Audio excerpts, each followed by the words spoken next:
you're welcome. How do you like my new floors? Let's take a look.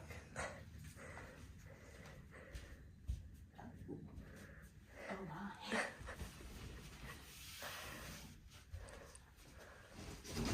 Oh. Clearly you didn't watch the LOTL video on laminate flooring.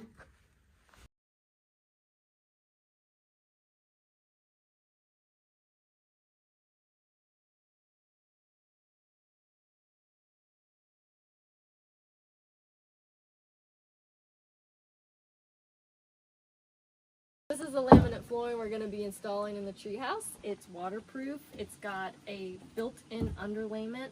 You can buy laminate flooring with or without that. Check the description for the product information.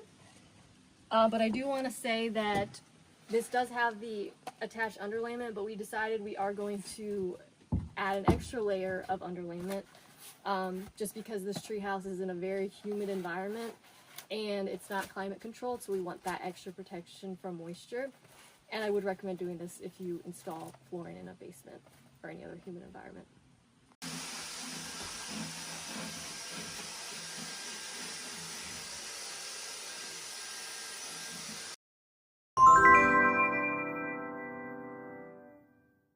So you want to make sure that you leave a little bit of extra underlayment so it comes up over the walls. So we're just going to be a little conservative with that for now. You can always cut it later. How do you do this? Oh wow, that cuts like butter! Ooh, look at that. Smooth like butter. Alright, so we have this ladder here, and we don't want to have to cut the laminate flooring around these legs.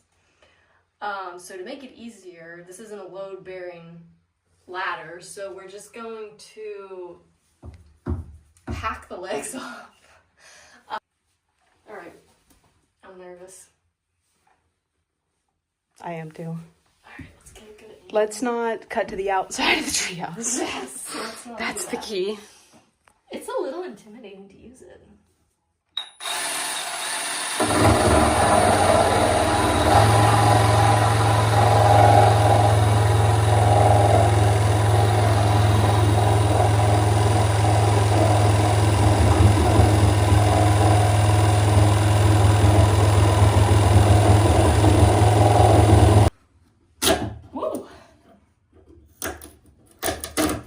I could have cut that a little bit better.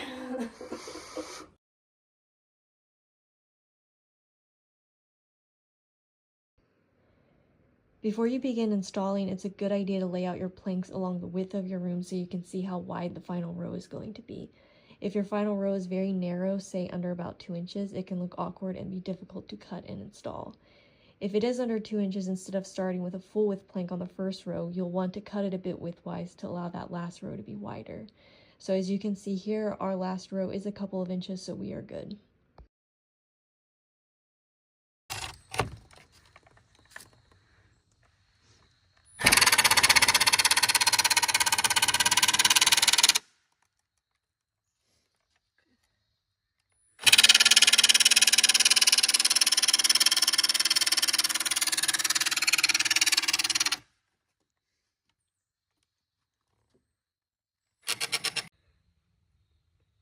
So we cut the tongues off of the edges and we put the spacers in.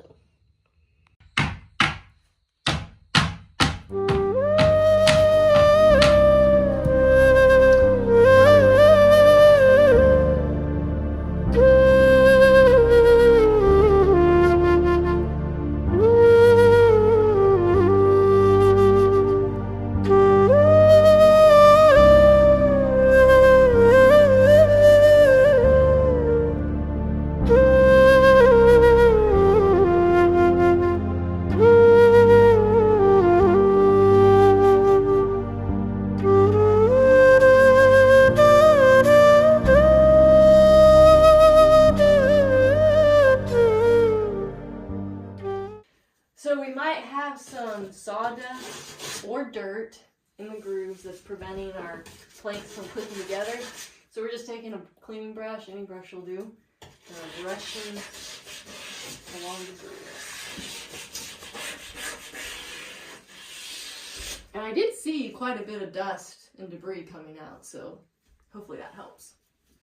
Look at all that sawdust in the groove. Can you, Miss Perry, can you just take a brush and just brush that out? A little slower, a little slower. Beautiful. That was a nice. Okay. So you gotta be up at a little bit of an angle to make sure it locks in.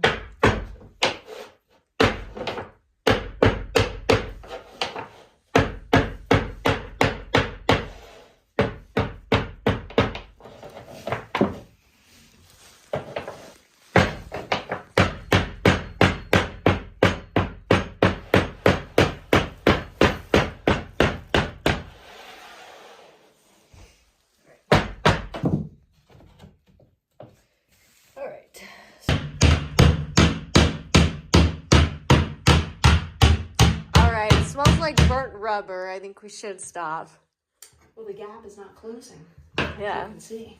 I think it's defective. The grooves are defective on this one. I'm gonna lift that up. See how it's kind of broken right there. I think we need to cut a new piece. I concur.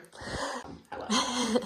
So when you're measuring, it's very important that you measure only to the end of the laminate flooring, not a tongue or groove, and don't forget to account for your 3/8 inch gap from your spacers on each end when taking those measurements. Now time to bring her out to the saw.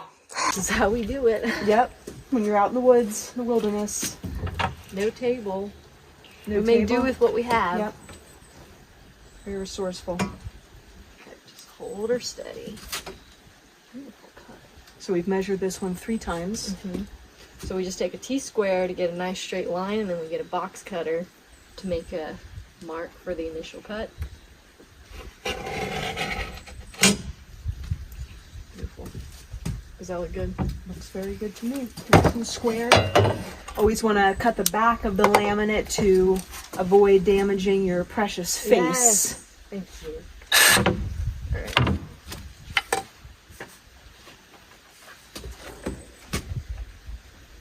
Ready? Yep, I'm ready.